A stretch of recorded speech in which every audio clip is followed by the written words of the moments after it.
Greetings, friends and fellow travelers and life mastery aficionados, and welcome to Life Mastery TV, your source for inspiration, empowerment, and fulfillment. And I want to say thank you to all you people who have shown up live.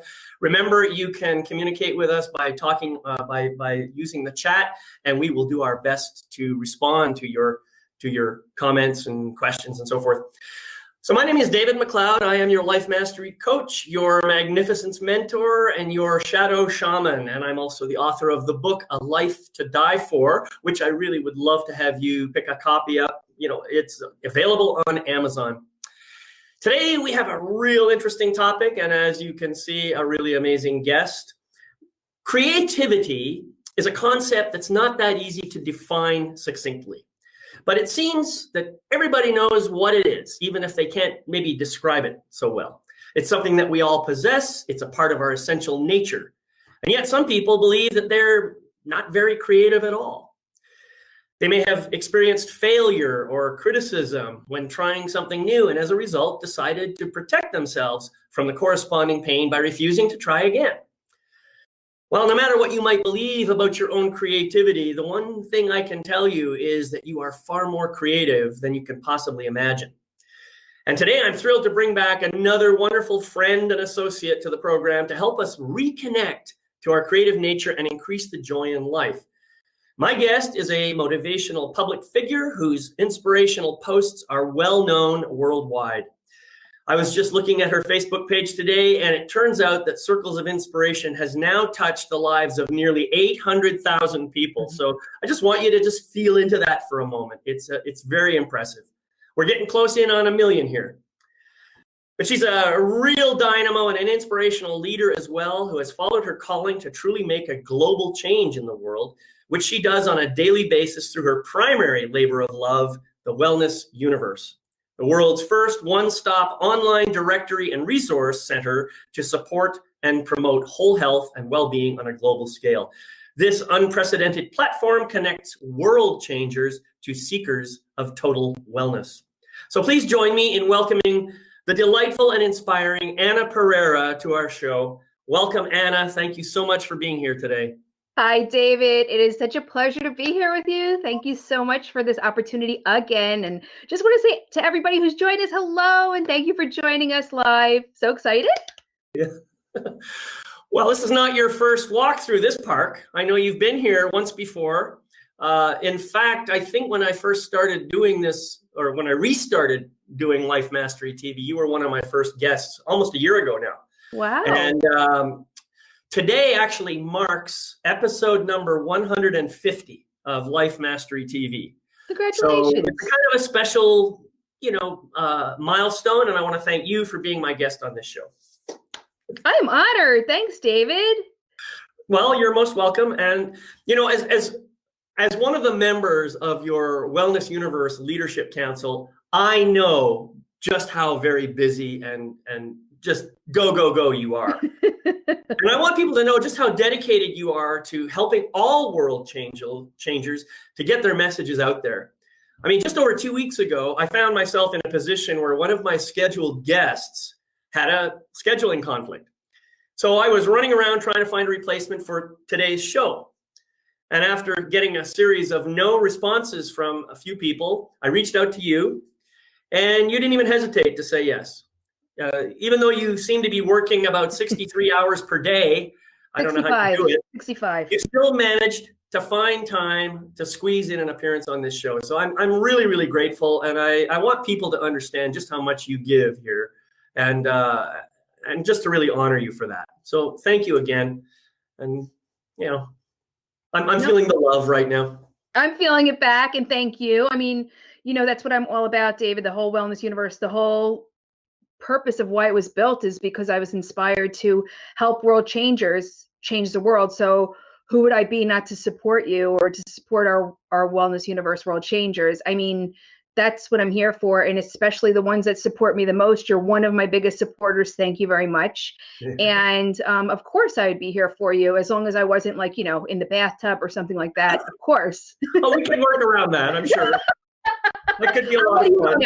I'll let Hugo know.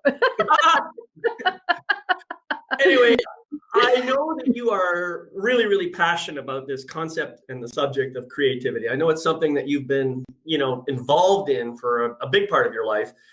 So why don't we start there? Why don't you tell us what it was about creative flow that attracted your attention and brought you onto this path?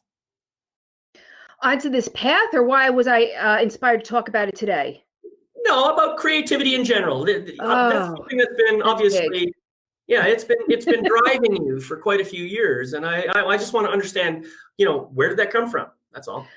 I honestly have been a very creative person all my life. As we talked about and touched on the very first episode that I was on with you, my background is having an artistically inspired clothing line. I had a jewelry collection. I've drawn and painted and done home improvement and all kinds of stuff all my life. Customizing was part of my whole purpose. I even painted my old car. I didn't paint it, but I had it painted pink with glitter.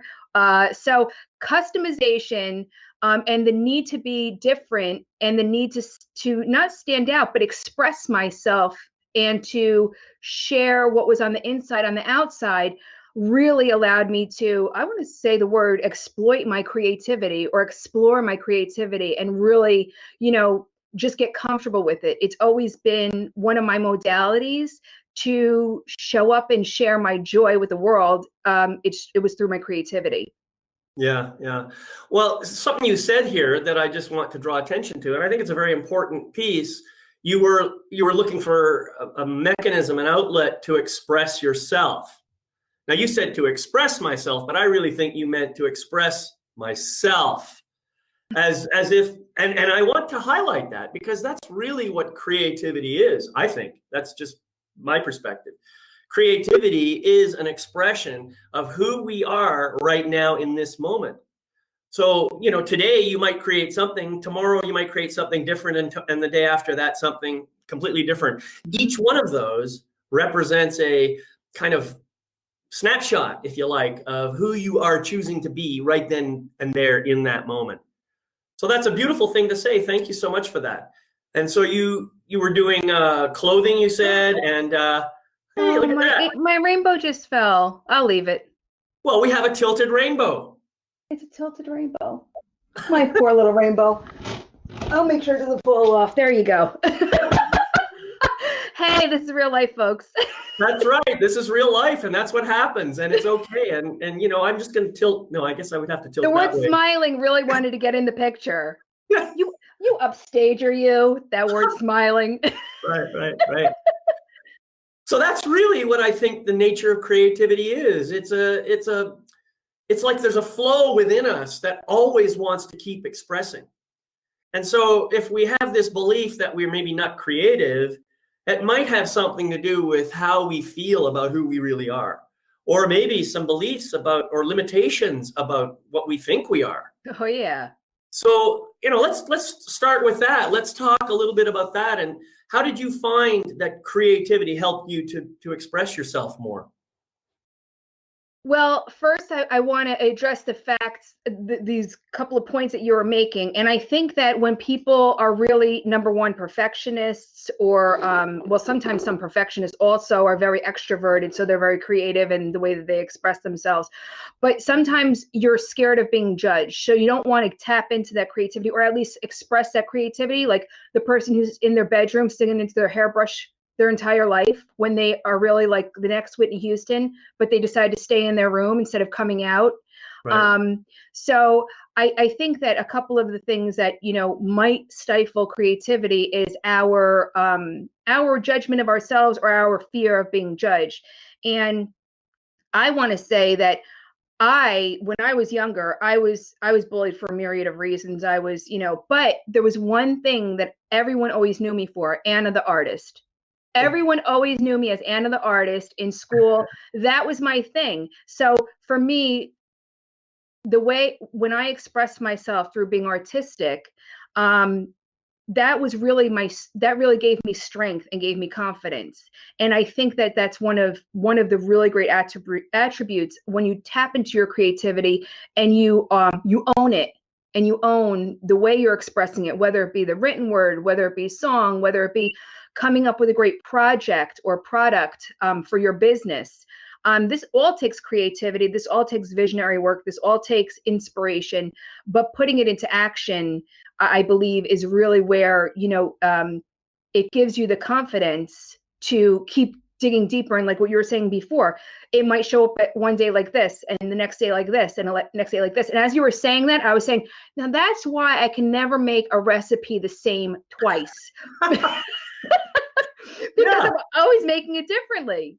Well, there you go, and that's perfect. That is perfect. So there's a whole bunch of things you said here, and I'm going to try and draw attention to them again. The first thing is you referred to yourself as Anna the artist, or the other kids referred to you as Anna the artist. There's one thing that I have known for a long time, and it strikes me that at a very young age, every kid is an artist.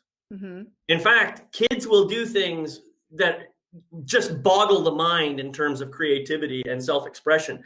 And yet, slowly over time, for many of us, that natural urge to create, and particularly in a expressive form like painting or artwork like that, we start to judge it ourselves, and we may hear criticisms like, well, you drew outside the lines, or maybe this should have been a different color. You hear all these things about how it should have been, which leads you to believe that it wasn't good enough. And when you think that something you did wasn't good enough, eventually you come to the belief, well, maybe that's because I'm not good enough. And I know in my own life, that was my biggest, deepest, darkest, shame-based message. Mm-hmm. I'm not good enough. Yep. It took me a lot of work to get through that.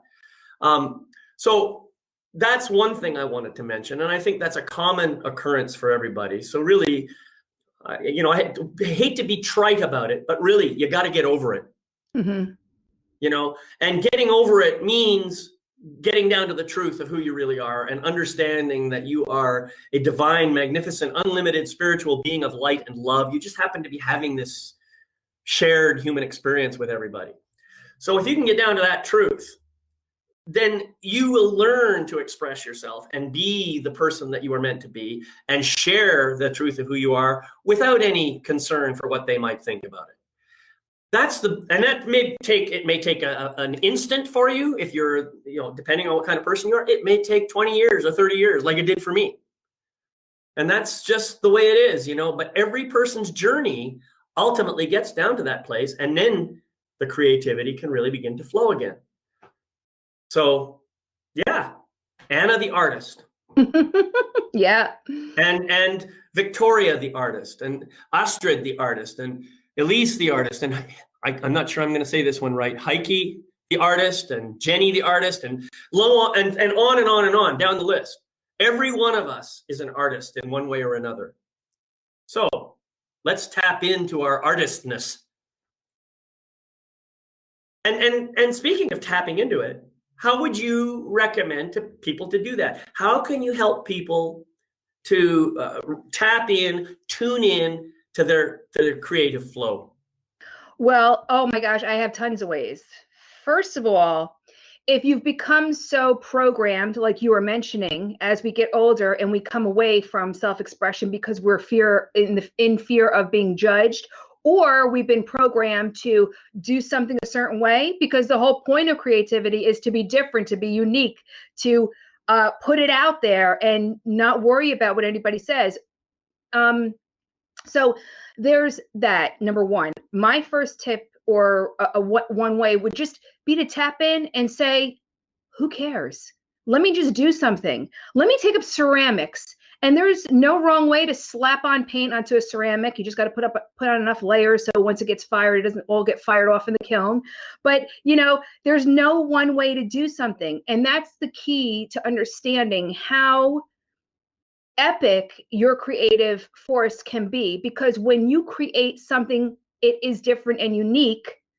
You're bringing something to the world that no one's ever seen before or heard before or have been witnessed to before. So you may get criticism, yes, but you have to understand, but that's the beauty of it.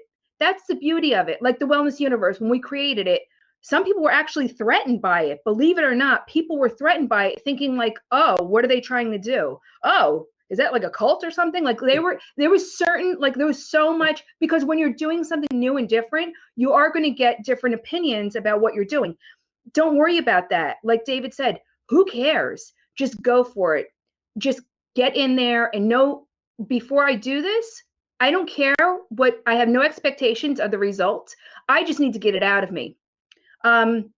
Tip number 2 is, if you can't tap into it yourself, use a source for guidance. This past weekend, we had Laura DeFranco with her Writing to Heal prompts, her journaling course, which is remarkable. I get goosebumps just talking about it. You met Laura DeFranco.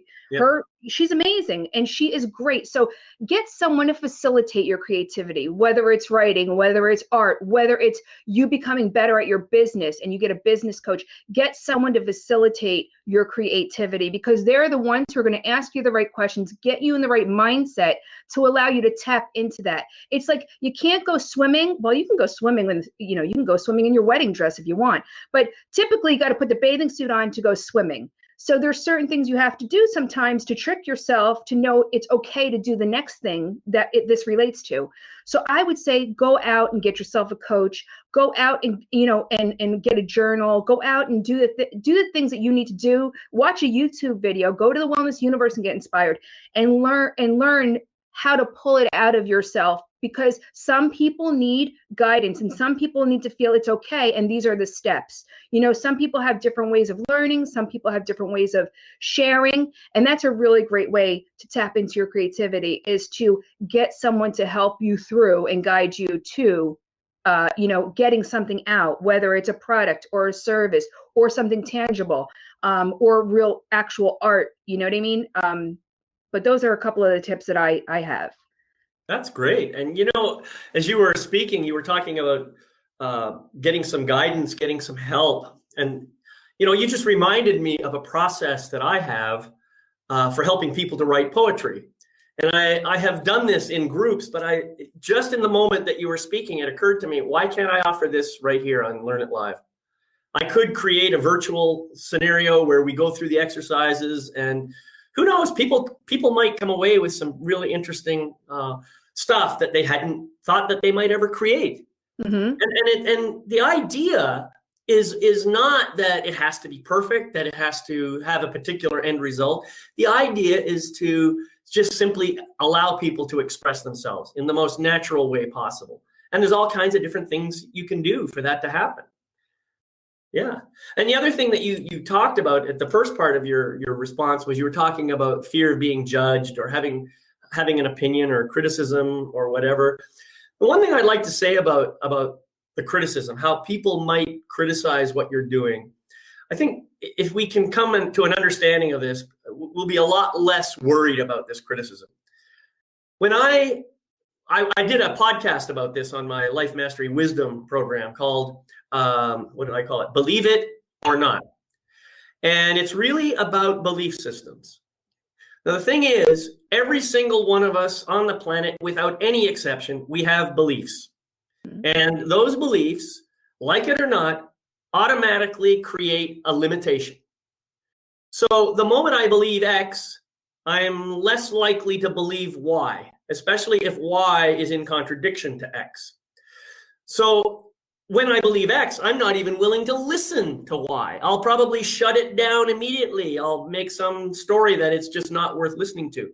The same thing happens when we talk about criticism. Somebody is seeing what you're offering, and somehow it contradicts something in their belief system.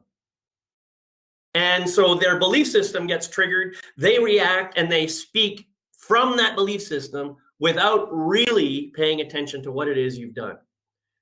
So this is not about you at all. It's about them and their belief system. If you can remember that, you'll be less likely to be triggered by their criticism. It's a powerful, powerful tool that you can use, and hopefully it will help you to just continue expressing yourself and taking on what Anna says, don't care. Don't care. I love that. That was a really good point. It's like, for example, let's say an artist is painting a nude. Some people who have that, that whole thing, they could be like, oh my gosh, it's dirty, it's pornography. It's not, and it's not. You know what I mean? So like, that's a great way just to share the point that you just made. And this is the thing that I think, you know, if we think this ahead of time, it stifles us. But then when it comes to pass and somebody does give us the criticism, it's like, oh, you know, it's like, oh, I don't want to deal with this, or this is not what I intended, or now I have to explain myself out of this. No, no, no. Yeah. Well, you know, there's another way you can respond to criticism. You don't have to explain anything, by the way. One thing that I've learned to do is I just say, well, thank you so much for your feedback, and I just leave it at that. You know, if they persist and they say, well, don't you have anything to say about it? And I said, not really. Not really. It's your perspective, and I respect that. I may not agree with it, but that's okay. So, you know, you don't have to be confrontational about it. You don't have to react to it. You don't have to do anything. You're not under any obligation at any time to respond to anybody other than maybe, if you choose, to say, thank you for your perspective. Mm-hmm. Exactly. Yeah. Exactly. You have to, because going back to what I said before, you have to own it. You know, once you own it, and again, whether it's you tapping into it yourself or you're using a guide to help you facilitate the confidence, because if they're teaching you or they're getting you to be accountable or giving you guidance to get to a certain thing, then you know that the methodology that you're implementing in order to get to a certain place is by someone who knows what they're talking about and can guide you there. So you're going to be a little bit more secure and confident in the result. So yeah. I love the advice you just gave. Yeah. Well, and you know, there's lots of other things you can do too. One of the people that I have learned from, Hugh Delconzo from the Holistic Learning Center, he always says, I'm paraphrasing here because I don't remember his exact words. I teach most what I need to learn. Mm-hmm. So if you're having trouble expressing creativity, maybe the way to do that is to consider how to teach people to be creative. Now, what's that going to do? It's going to force you into a maybe an uncomfortable place where you learn how to be creative, and then you share that learning with other people. Now, not only do you get to learn how to be creative, but you get to share with excitement what you have learned. So, yeah. That's great advice. Yeah, I teach what I most need to learn. It's a good reminder. It's a good reminder. Why do you think I'm teaching about life mastery?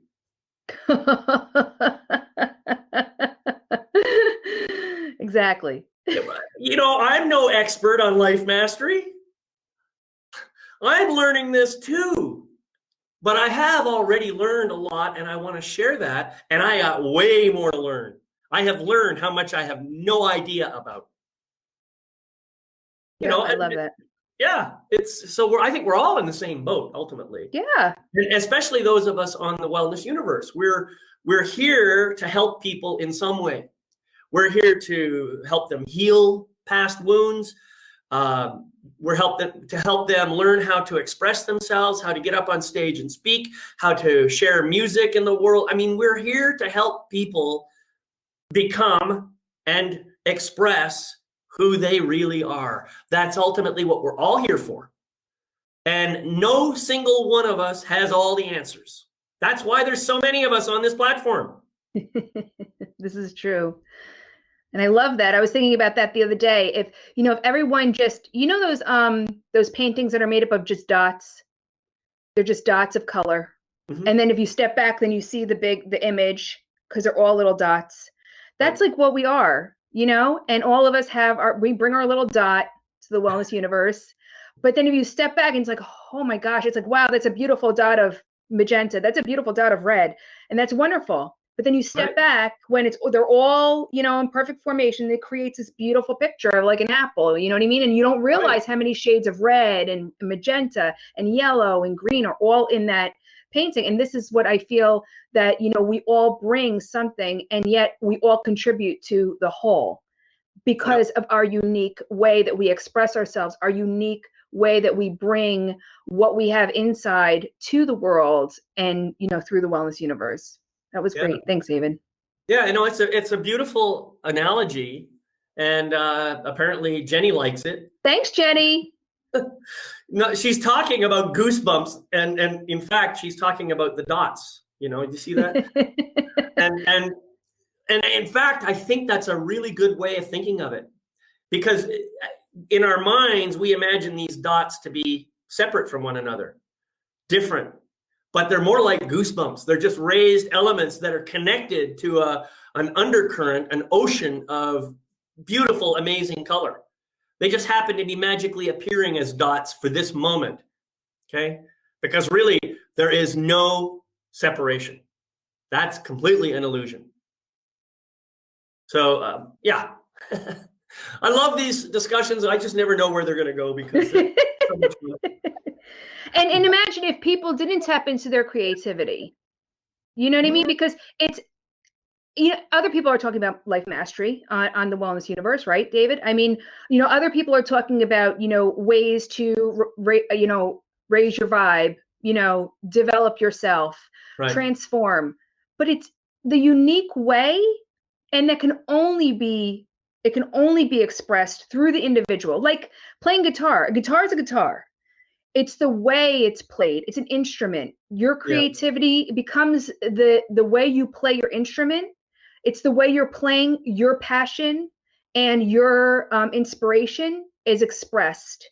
And it's like playing guitar. And hey, I just remembered I'm talking to a musician. You know exactly what I'm talking about. Well, actually, you know, I was thinking as you said that, you know, I play guitar, and I also happen to play keyboards, and I do other stuff. But I was just marveling at that beautiful analogy that you brought out, because you're absolutely right. You have two different people who have exactly the same guitar, and the sound will be very different, even if they're playing exactly the same piece of music, because their hands will move differently, their fingers will move differently. They'll hold the guitar in a slightly different way. They might, you know, twist notes in a slightly different way. The sound just simply will not be the same. So that's a beautiful, beautiful analogy, and it's very, very important, because what it means is, well, nothing means anything. It's what I'm interpreting it. What I interpret is your message. When you say something, you say it in a way that is unique to you. Somebody else could say exactly the same message, and I might not even hear it. It might not even register in me, because just the way it's delivered. And I've had this happen in my life, actually, where I've had people tell me things, and I said, yep, that's great. Thanks so much for the information. Yeah, that's great. Yeah, thanks so much for the information. Yeah, that's great. Thanks so much for the information. What did you just say? Oh, that was me that time. The fourth or fifth or 10th or 100th time it happens, all of a sudden I hear it. And it's like toppling dominoes, you know? That's what happens. And let me just ask everyone who's in the audience, can you relate to what David just said? Just give a yes or no in the chat box, because I personally experienced that so many times. That was a great example that you just gave. Yeah. And so this is why I think when I realize that, and I have realized it many times, but when I remember it, it helps me to also remember that I must express myself, because my words, the way I say them, might land on somebody in such a way as to completely transform their life.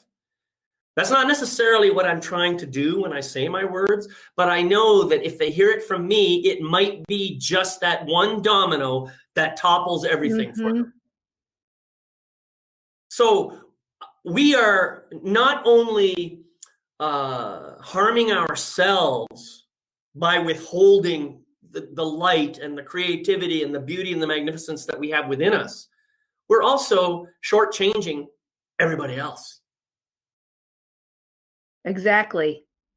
And I think that is one of my, That's like the below the radar. That's below the Earth's crust for me. That's below the foundation of what motivates me, is that because I if I can express to anyone to please share your light, please share what you're passionate about, please be responsible for what you bring to the world. So show up for yourself and show up for others. That right there is the below. That's like the infrastructure that holds everything else up. And that is because if you don't, you're shortchanging the world of what you're here for. Yeah. Yeah. Yeah. And, I guess I'm kind of paraphrasing Marianne Williamson a little bit here, but really, what right do you have to withhold your light? Mm-hmm. She doesn't say it that way, but that's what I'm asking. I'm asking people to think about that. You certainly can choose that if you want to, but think about what you're doing when you do that.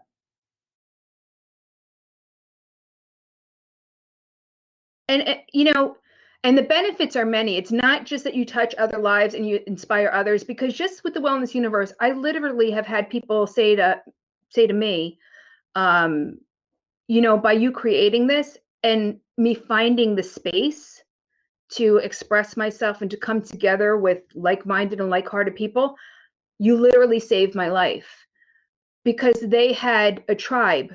They had now people to, resonate with. Mm-hmm. So this is somebody that is comfortable with who they are, comfortable with their word, but they didn't have the people around them to support them as they do with finding the tribe, right? So I just want to say, like, when you do share what you do and who you are, and you share it in the right way, and you share it with the right people, the benefits are many. It's not just that you inspire others, but you grow, you get fulfilled, you feel good. I mean, I'm going to take it to something I hope everybody can relate to. Like, does everyone here cook? Do you cook at all? Like, do you cook or do you bake? Or like, does anyone? I think everybody's cooking these days. Well, yes, these days, right? I know I am. Oh, yeah. Hugo's loving my cook, and he now thinks I'm the worst wife because he has the best cook in the house. So when you cook something that's like really delicious, you want to share it with other people, and you want them to say, just like you did, like that great, amazing cake or that baked ziti or whatever it is, right? Yes. So we have a lot of people that cook, and a lot of people that love to cook, and Elise loves to cook. Thank you. Well, I love to eat, so somewhere along the way, if you live closer, I'd share with you. If you live closer, I'd share with you, because I turned out to be a really good cook. But that's something that's everybody can understand, right? Because it's something we all have to do. We all have to eat. So most of us, yes, have to cook. That's why I use this one example. But you want to share when you do something really amazing. You want to share it, and you're proud of it, and it feels good. And it feels good that you've nourished yourself with something that's delicious, not just for nourishment, but also that you enjoy. And then you can nourish others with it. And you can do the same when you tap into your creativity and you let that there be a result of that come out, whether it's a physical or something that's an idea or a thought or a service. Right. But cooking, by the way, is a highly creative process too. Mm-hmm. So some people maybe don't like cooking so much. I got to say, for myself personally, I'd rather have someone else do that cooking for me, but I can do it. It's not where I like to channel my creativity, but nevertheless, there are times when, I make the world's best Scottish spaghetti sauce. You'll have to make that for me sometime. Scottish spaghetti sauce. There you go. But that's, it's something that I like to do. It is my own recipe, and it is in my mind, it's delicious. And most people who have it, who share it with me, love it.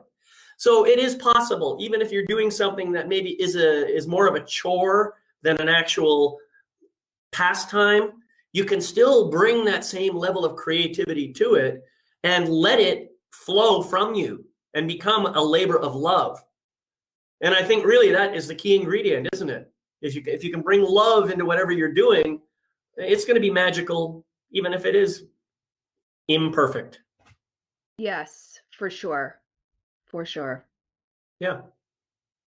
Well, so one of the things that we talked about before is this notion of stillness, which I think that you and I, when we were talking about this, you mentioned that you thought stillness was something that can be like a, I'm not sure I have the right words here. It's kind of like giving birth. Kind of like giving birth, where if you can hold still and just allow the birth to take place, yeah, there might be a little bit of discomfort and maybe even pain in the process of releasing this birth into the universe. It's still a beautiful metaphor.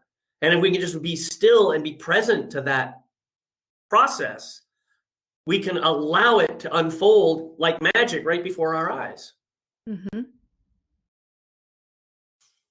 Yeah, I think that stillness is actually the time where it's where everything else is happening around you. So it's like the flame makes the water boil. The water doesn't make the water boil. The flame does, right? So you have to allow everything else sometimes to happen around you in order for stuff to happen through you. And that stillness allows everything else to happen around you. Yeah, exactly. Yeah, that's nice. I like that idea of allowing stuff to happen around you so that stuff can happen through you. That's a beautiful metaphor, because I think what happens is we often get distracted by what's happening around us. We've somehow come to this belief that we have to control it. We have to, calm things down over here, or prevent this from happening over here, and so forth. We get so caught up in our desire to control our outside circumstances that we forget what's going on inside. Mm-hmm. That's a very, very common thing. Yeah, agreed. And I think that if we could just stop for a while, then we'll see what happens. Yeah. So Jenny, I found less stillness during birth, more right after when I held my child. Well, that's also a beautiful thing. But you were allowing something to happen within you. You were allowing that process to take place, and it did whatever it did. It caused whatever discomfort it caused. It moved different parts of your body in different ways so that this child could come through and arrive. And once the child arrived, you were able to hold that child and see your creation in your hand and actually experience it. And I'm sure that there was a huge amount of love and compassion and all kinds of wonderful emotions passing through when that happened. I've witnessed 3 births and enjoyed every single one of them. And I know from a father's perspective what that process is like. I don't really have a clue what it's like from a woman's perspective, but yeah. So I'm not going to say any more about that.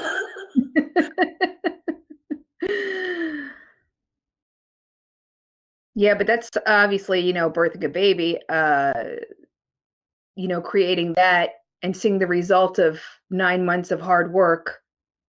That's amazing. And it's a surprise. You never know what you're going to get, I mean, aside from finding out if it's a boy or girl, you really don't know what they're going to look like. And every day as that child ages, what they're turning into. I mean, I've never had a child, but, this sounds almost trivial compared to like actually having a baby. But when I got my puppy,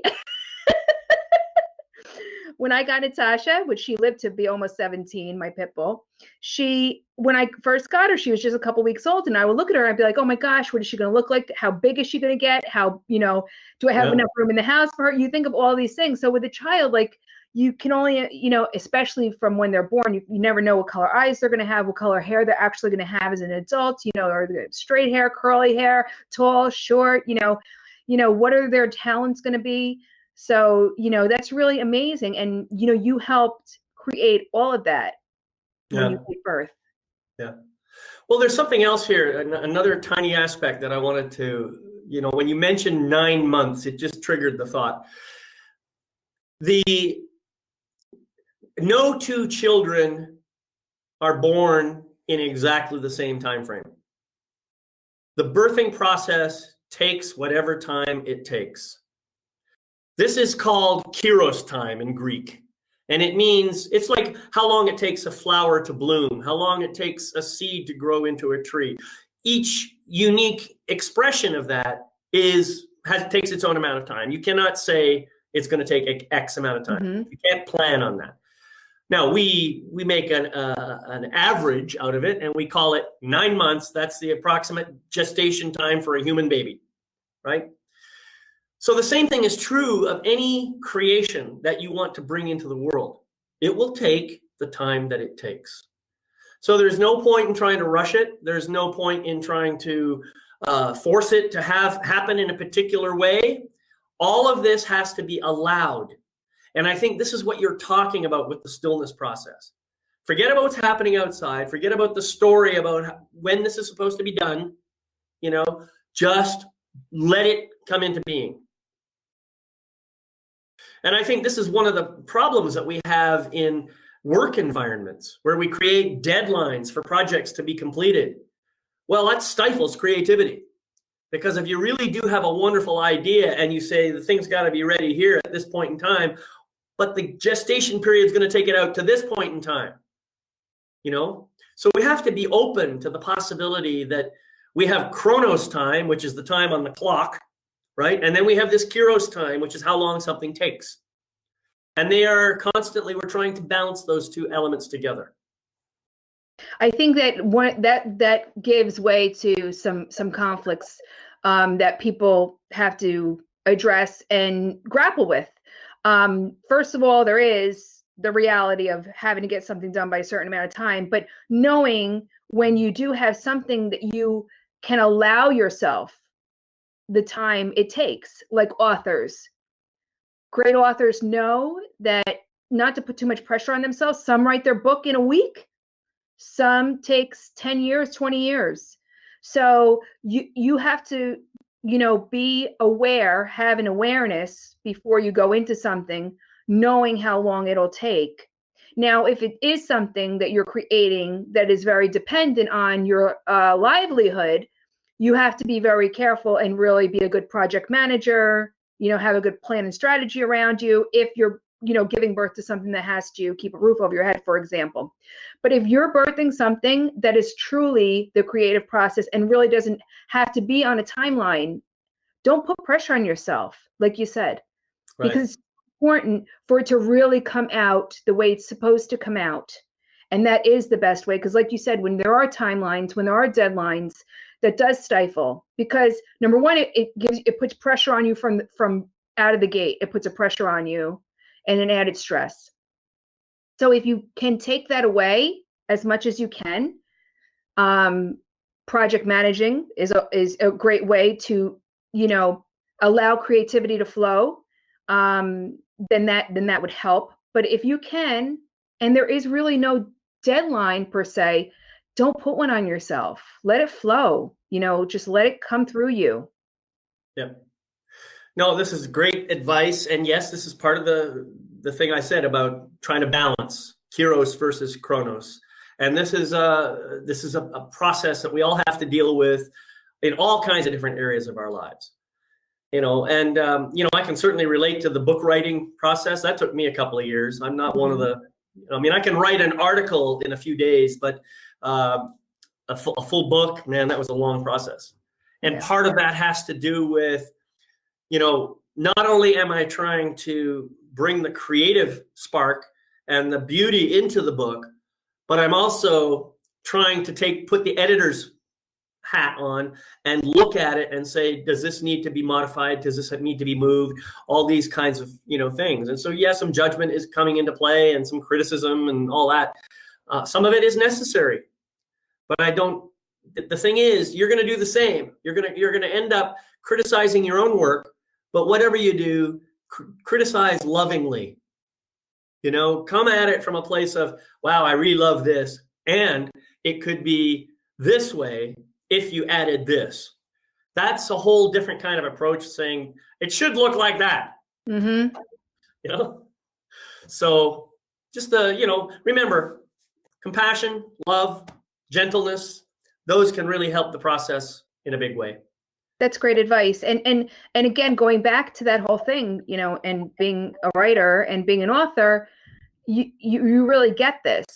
We have to say to ourselves, there's no right or wrong way to do this. There is no right or wrong way. It's the way I do it. It's the result is the result. It's like there's no instructions on a blank canvas and on a paintbrush. There's no instructions. Right. Yeah. And, you know, that's really good, Anna, and very important, because there are people out there who will say something like, how to write a book in a week. Yeah. And if you're not inclined to use that kind of approach, and you know damn well the book is going to take you a year, you're probably going to be demoralized right out of the gate and not even take the effort. So unless you really believe that you are capable of writing a book in a week on the topic that's of interest to you, don't even listen to that advice. Mm-hmm. Listen to the advice that Anna just gave you. Allow yourself the time to create this beautiful creation using Kairos time. It takes whatever it takes. I love that. Go with it. And that's what we're talking about, right? Creative flow. Mm-hmm. Exactly. I'm interested if this conversation, I mean, we have a wonderful audience. So I'm wondering what's resonating, or if anybody has any questions or any feedback, or did any of this so far strike a chord or remind you of a point in time that you could have said to yourself, yep, could have used that advice. Because I think it's important. I think it's important. Yeah, I agree. Painting for a degree in art school. They believe there are instructions. It stifled my creativity for a decade. Yeah. Do you see my face? Yeah. No. I'm shocked. Yeah. Well, and you gotta understand, in school, where you go to school, they have their list of objectives, and they have to teach you these things and make sure that you get them and that you can pass the test so they can give you your little gold star at the end. That's how the school works. And I totally get where you're coming from, Elise. I totally get it. You wanted to be more creative and expressive, and somehow the system prevented you from doing that. And I totally get it. Yeah. So Sarah talking about reminding us that some things just take the time they take. Well, that's. If you need to and if you needed to hear it from us, Sarah, then that's fine. You know what I mean? Like, because this is what David is here for. This is what David is here for, and this is what this conversation is about today. It's so you know that it's okay. Like, it's totally okay. And also to think of it in a new way, to think about these things in a new way that helps you to get to where I mean, literally, it could be as easy as jumping over a creek to get to the other side. Your thought process is on one bank. The thought process that you want to be at is on the other bank. All you got to do is skip over that creek. And if we're, helping you to skip over to get onto the other bank, that's all it takes. It literally is, this way to think about these things. Because imagine if you don't, and you never do, and then you stifle the rest of your life of creativity, or the rest of your life of everything that you have inside of you. That would be just a shame, in my opinion, to not be able to tap into the brilliance that you have and the divine, miracles that are inside of you waiting to get out. You know what I mean? So thank you for that comment, Sarah. And I'm happy to hear that. Yeah. I should just mention, and I've mentioned this before, but I'm going to mention it again because these are new people that may not have heard this. But Sarah, I believe, has been on every episode I've ever put on Life Mastery TV. Oh, nice. She's actually been a guest as well a couple of times. And yeah, she's a real sweet lady that has some wonderful gifts to offer. I'm trying to encourage her to get onto Wellness Universe. Hopefully that will happen soon. Anyway. Nice. Well, now, Sarah, now that you've met Anna, the founder of Wellness Universe, maybe you'll be more inclined to sign up now. So I want to talk a little bit about the benefits of creativity and how we can, what do they do for us? I mean, just I mean, we can see some of the actual outcomes that we create something, we have a product in front of us when we're done, but forget about that for a minute. What's the benefit to me to allow creativity to express and flow through me? Oh my gosh, we need another hour for this, David. So we have 10 minutes. Let's just squeeze it. we'll squeeze it in. There's emotional benefits. There's physical benefits. There's financial benefits. There's so many benefits. Emotionally, you feel fulfilled. You feel gratified. You learn how to operate within your fears and to overcome them. You learn how to gain more confidence. You learn how to be the silly things, like you learn how to throw something together at the last minute to give somebody a gift. You learn, these are all part of what being creative is. Yesterday I had a conversation with someone, and I have a new project that I'm putting together, and she said, why don't you have your social project be because there's going to be a social project connected to it, and she's like, why don't you have like where, by doing this, it sponsors a school? And I said, that's brilliant. So here is somebody else giving me their creative ideas to help me with my project. So creativity also opens you up to knowing that your way is not the only way. It opens you up to building relationships with other people, to build bigger and better things in the world. Creativity helps you to impact the world. Creativity helps you to earn revenue and put a roof over your head. Creativity helps you to, let's say you're doing something that requires you to go out and do stuff. Like when I used to do jewelry, I used to love going out and finding pieces of sea glass. So it gets you out to experience the world sometimes, to facilitate you getting to your end product of whatever you're making. So it helps you experience the world. It helps you to go out there and get exercise even. So, I mean, creativity, the benefits of creativity and facilitating your creativeness, anything that gets you off of the couch, anything that helps you to put something out there in the world that impacts one or many lives, this is all done by you taking action on your creativity. It helps you emotionally, it helps you physically, it helps you mentally, it helps you financially. There's just so many benefits if you can just tap into it, get over any judgments or anything that you're feeling, and just go out there. I mean, look at the creativeness that we have experienced underneath this blanket of COVID, the most horrible thing to happen to us in our lifetime, practically, for most of us, as a global effect, I'm saying, because there's many things that have happened in my lifetime that have been terrible, but this also has created a blessing. It's created us to be more creative. It's created the time for us to go inward. It's created the space for us to figure out, how do I have more joy in my day? What do I need to know about myself or about the people that I'm living under this roof with? It teaches you how to be more creative with every dynamic of your life, learning how to use a different room to be your home office, learning how to work from home with multiple people. So this is all part of tapping into your creativity, because life has changed. And this is our test, actually, of creativity. How creative can we be? How can we facilitate happiness and joy and productivity underneath a circumstance that we didn't create? This is the ultimate test, in my opinion, of how creative we are as individuals. Really. Yeah. Well, that was a beautiful, and if I didn't know, I would have guessed that you're probably a little bit passionate about creativity. Not at all.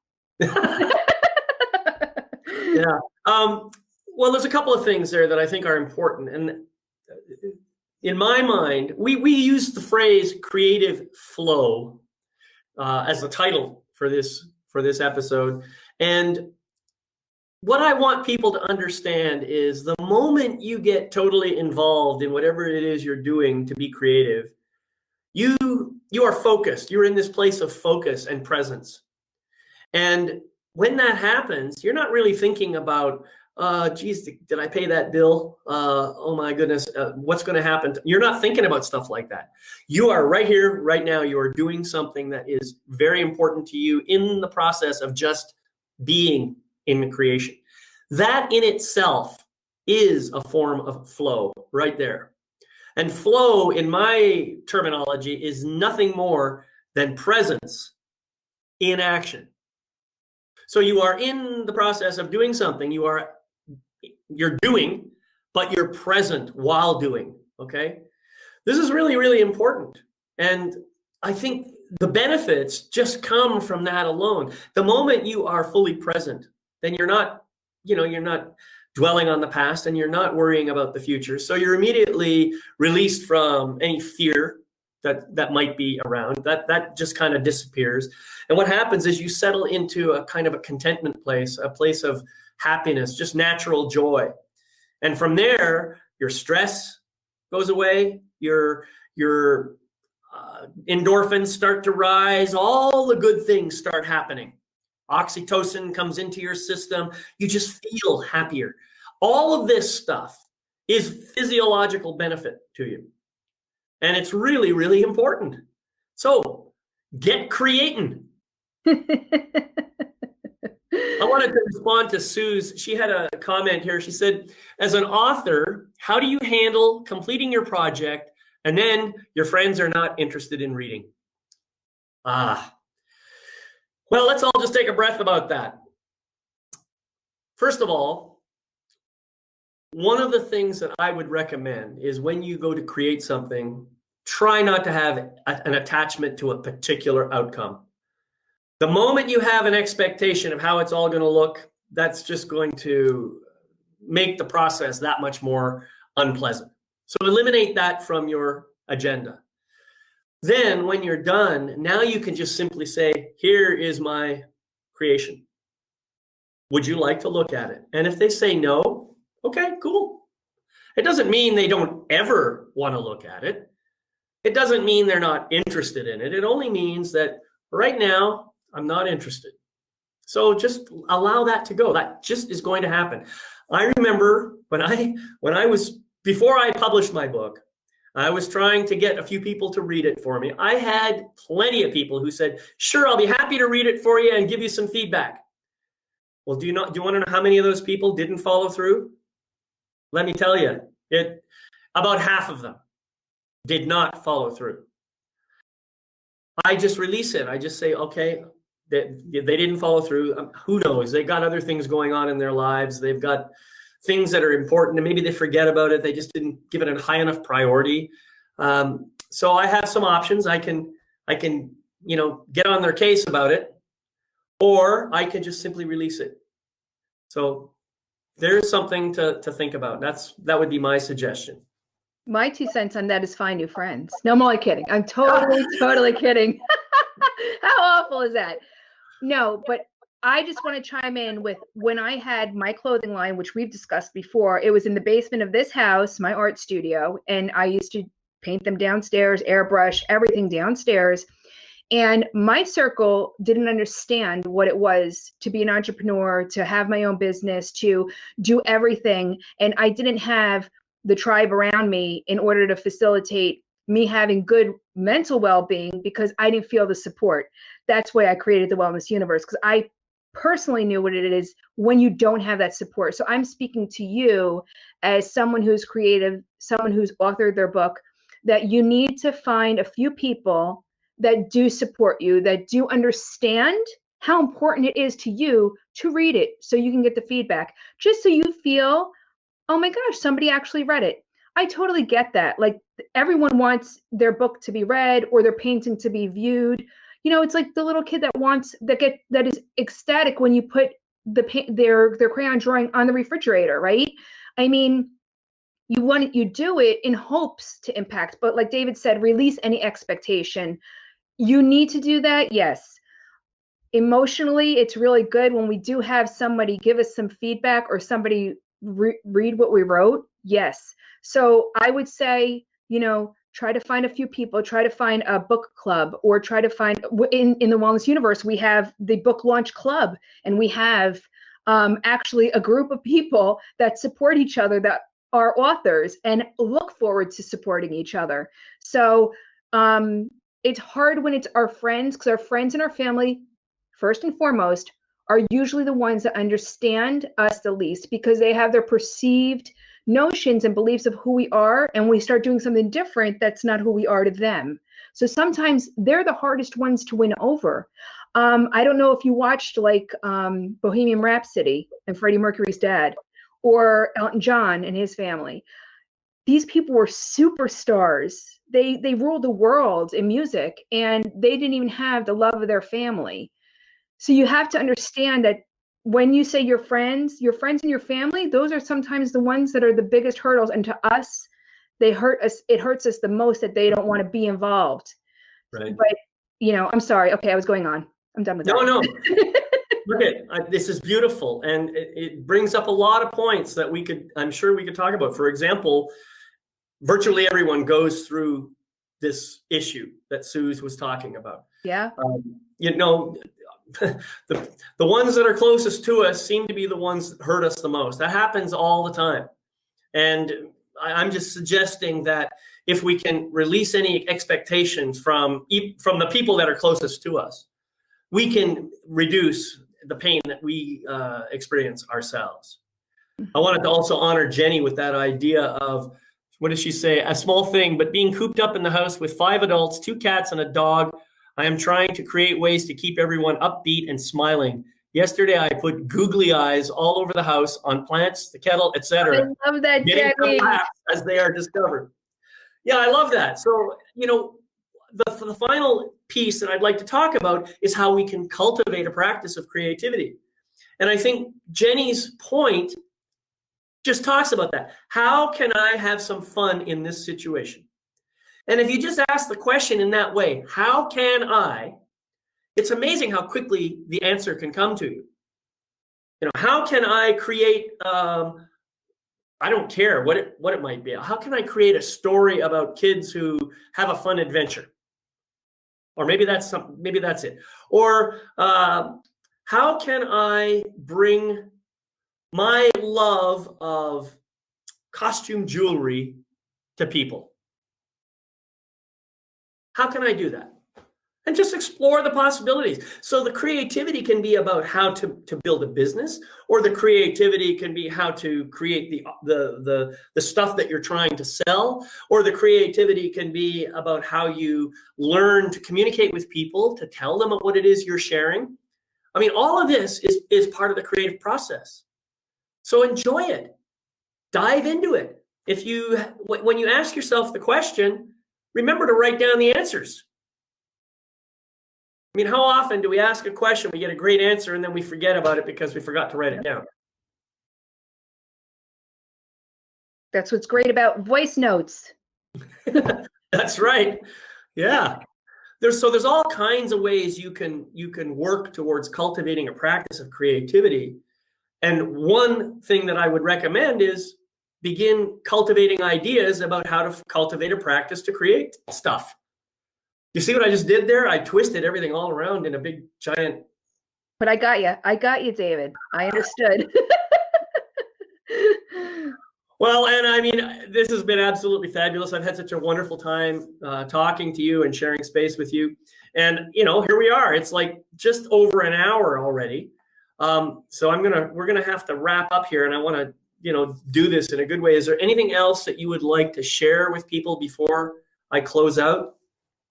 No, I just want to make sure that, you know, your beautiful audience that showed up for us live in this conversation got what they were looking for. If anybody has any questions that need to be answered, I think that there's not much more wisdom that we can really dispense, or we can keep going on and on and on for hours. So we have to find a time to cut it off, David. But I would like to hear if anybody has any questions or anything that they want to say before we wrap it up, giving them an opportunity to hear something from us that they need to hear. But this was great. I loved it. It was a great conversation. I hope people just really take away that their power is in their creativity and who they are, and just, you know, have empowered your audience to really tap in. Right. Yeah. Elise says there's a lot of great things to think about. So many thanks to Anna and David. Well, you're welcome, and thank you for being here. And So thank you again, Anna, for being here. It's always a pleasure for me to share space with you. I love being in your presence. And I can't wait until we get to be in the same place at the same time. Hopefully that'll happen this fall. Hopefully soon, yes. Hopefully soon. We'll see what happens. I keep praying every day. Get rid of this and, get rid of it. Let's just, come back together. Yeah. Let's get back to real life. Well, thank you all for watching today's program. Just want to remind you that you can watch recordings of this and every other episode, all other 149 episodes of Life Mastery TV on my website, lifemasterytv.com. That's life-mastery-tv.com. Also, I truly hope that you enjoyed this episode and this presentation. In a few hours, you're probably going to receive an email with a link to a feedback page. So here's my request. I would really love it if you would take a few minutes to write a heartfelt, authentic, genuine, all-out 5-star review, because that is what helps us to spread the word and get more people involved in this program. And of course, it's what it's all about, is improving life on the planet. And finally, I want to remind you all to practice the Life Mastery mantra, which I'm about to share with you right now. I gratefully forgive the imperfect being I have been in the past. I gratefully accept the magnificent being I am right now. I gratefully welcome the evolved being I am becoming in each new moment. So thank you so very much. Until we meet again, I am David McLeod, your Life Mastery Coach, wishing you love, light, and blessings on your continuing journey. See you next time. Thank you, David. Bye-bye.